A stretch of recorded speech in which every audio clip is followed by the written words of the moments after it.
Hello friends, आज हम बात करने वाले हैं first order ordinary differential equations के बारे में पढ़ने वाले हैं। सबसे पहले इसके फॉर्मूलेज हम पढ़ लेते हैं। फॉर्मूलेज जो दो फॉर्मूले होंगे एक्स और वाई की टर्म में। सबसे पहले एक्स की टर्म में अगर पी और क्यू एक्स के फंक्शन है, ठीक है, तो हमारा फॉर्मूला है d Y by D x plus P Y is equal to q. ठीक है जी, इज इक्वल टू क्यू। अब जो पी और क्यू है, p and q are functions are function of x. ठीक है, जहां तो पी और क्यू जो है फंक्शन ऑफ एक्स के होंगे और जो पी एंड क्यू होंगे वो कांस्टेंट होंगे। ठीक है जी, ये बात दिमाग में रखनी है। तो फिर इसका इंटीग्रेटिंग फैक्टर क्या हो जाएगा? इंटीग्रेटिंग फैक्टर होगा ई की पावर में हमें इंटीग्रेशन करना है पी डी एक्स का। ठीक है जी, तो फिर इसका जनरल सोल्यूशन क्या होगा? ठीक है जी, जनरल सोल्यूशन वो होगा y multiply by integrating factor is equal to integration of integrating factor multiply by Q D x plus C. ठीक है जी, तो आपको ये सब बातें तो पता लग रही होंगी कि ये p है, ये q है, और p जो और q है वो फंक्शन होने चाहिए x के। अगर x के नहीं है तो वो कांस्टेंट होंगे, अगर फंक्शन x के नहीं है तो कांस्टेंट होंगे। ठीक है जी, और इंटीग्रेटिंग फैक्टर होता है ई की पावर में इंटीग्रेशन करना है p का। ये जो यहाँ p होगा y के साथ दिया होगा। ठीक है जी, तो फिर जनरल सोल्यूशन बन जाएगा जो y है, y को फिर जो इसके बाद इसको कैलकुलेट करके जो इंटीग्रेटिंग फैक्टर आएगा उसको y के साथ मल्टीप्लाई करना है, और इंटीग्रेटिंग फैक्टर का फिर q से मल्टीप्लाई करना है, उसको इंटीग्रेशन करना है dx के साथ प्लस c आता है। तो इसको सॉल्व करके हमारा जनरल सोल्यूशन आ जाएगा जी। ठीक है, ये x की टर्म में अगर फंक्शन x के हैं तो फॉर्मूला है। अब अगर वो y के फंक्शन है, ठीक है जी, y की टर्म में हम फॉर्मूला देखते हैं। y के फंक्शन है तो सेम हो जाएगा dx बाई dy नीचे आ जाएगा प्लस p की power x px sorry is equal to q। p and q are functions of y। ठीक है जी, तो इंटीग्रेटिंग फैक्टर हो जाएगा हमारा e की पावर p, अब dx था अब यहाँ dy हो जाएगा। ठीक है जी, तो इसका जनरल सोल्यूशन बन जाएगा। इसके जनरल सोल्यूशन में हम x को मल्टीप्लाई करेंगे इंटीग्रेटिंग फैक्टर के साथ। ठीक है जी, और पूरे इंटीग्रेटिंग फैक्टर को क्यू से मल्टीप्लाई, यहाँ पर आ जाएगा अब डी वाई प्लस सी। ठीक है जी, तो अब ये इस एक्स वाई की टर्म में ये फॉर्मूला, ये दो फॉर्मूले प्लीज आप इन दो फॉर्मूले को याद कर लीजिए। आइए थोड़े से क्वेश्चंस डिस्कस कर लेते हैं। क्वेश्चन देखते हैं एक,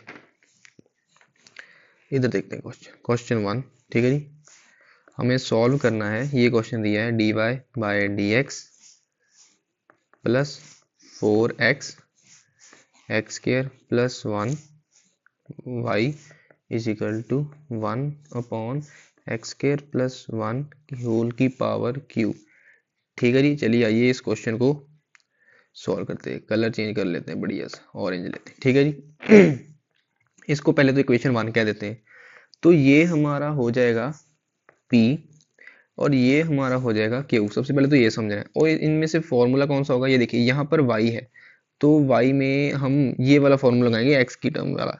ठीक है, p and q are function of x होंगे। यहाँ पर y है और इसके साथ ये p दिया हुआ है और ये q दिया है। सबसे पहले आप इससे भी गैस कर सकते हैं, अगर जो नीचे होता है ना उसकी टर्म वाला फॉर्मूला, यहाँ पर x नीचे है ना, dy बाई डी एक्स है, तो यहाँ पर भी देखो dy बाई डी एक्स है, तो ये वाला फॉर्मूला लगेगा, ये वाला। ठीक है जी, x की टर्म वाला।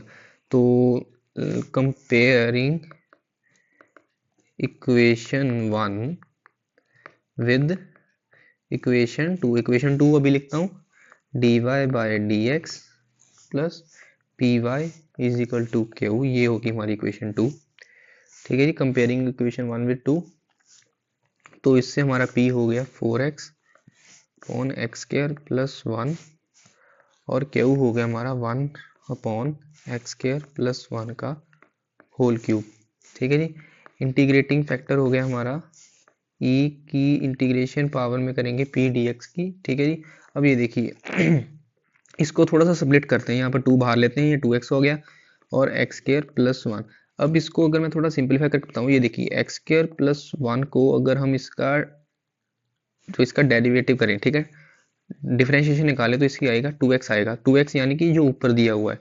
ठीक है, ये तो हमारा वही फंक्शन हो गया।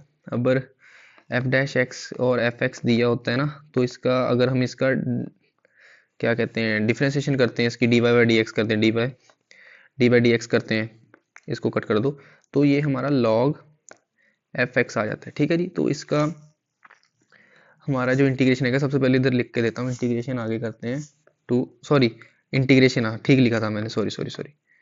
तो इसका इंटीग्रेशन अगर हम करते हैं ना, हाँ तो ये आता है। ठीक है जी, प्लस सी, तो नीचे वाली जो टर्म होती है ना उसका ऊपर डेरिवेटिव दिया होता है, तो वो integration is equal to log F X plus C आता है। तो इसको हम 2 को बाहर लिख देते हैं और 2x अंदर और एक्स स्क्र प्लस 1 डी। अब इसका इंटीग्रेशन आएगा ई टू लॉग, इस यही आ जाएगा लॉग एक्स स्क्र प्लस 1।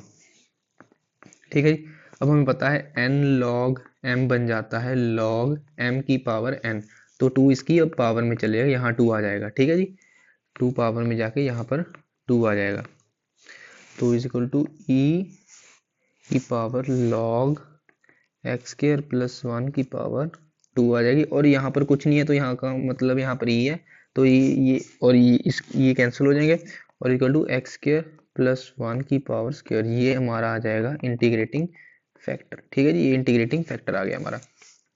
अब आगे, अब हमें निकालना है जनरल सोल्यूशन, तो जनरल सोल्यूशन निकाल लेते हैं जी, कोई बड़ी बात नहीं है। जनरल सोल्यूशन, अब जनरल सोल्यूशन निकालते हैं। जनरल सोल्यूशन का फॉर्मूला है, y को मल्टीप्लाई करेंगे इंटीग्रेटिंग फैक्टर के साथ, is equal to integrating factor का इंटीग्रेशन करेंगे क्यू के साथ मल्टीप्लाई करके dx प्लस सी। ठीक है, अब इंटीग्रेटिंग फैक्टर ये निकल गया, y को मल्टीप्लाई करो, y multiply by x square plus 1 का square is equal to integration करना है हमें, integrating factor x square plus 1 का स्क्र है मल्टीप्लाई बाय। ठीक है, अब क्यू हमारा क्या था, ये देखिए क्यू हमारा ये था। ठीक है, 1 अपॉन एक्स स्क्र प्लस 1 का क्यूब, ये देखिए ये दो टर्म सही है, ये 2 है 3 है, ये कट जाएगा और यहाँ पर एक्स स्क्र प्लस 1 की पावर 1 रह जाएगी, ये 2 है 3 है। ठीक है जी, और यहाँ पर आएगा हमारा dx प्लस सी। तो आगे सॉल्व करते हैं कलर चेंज करके। ठीक है जी, पर्पल लेते हैं, नहीं यही ठीक है, तो आएगा y dot X square plus 1 की power square is equal to 1 on X square plus 1 dx plus C. अब हमें ये पता है, ये हमारा फॉर्मूला होता है इंटीग्रेशन का, dx की पावर एक्स स्क्र प्लस ए स्क्र, 1 को हम ऐसे भी लिख सकते हैं ना, 1 की पावर स्क्वायर। ठीक है, A square is equal to 1 by A tan inverse x by A. ठीक है जी, तो y multiply by x square plus 1 का square is equal to 1 upon 1 tan inverse x upon 1 plus C. तो हमारा general solution आ गया y into X square plus 1 का square is equal to tan inverse x plus C. ठीक है जी, तो ये हमारा आंसर आ गया। तो this is our general solution. Thank you so much.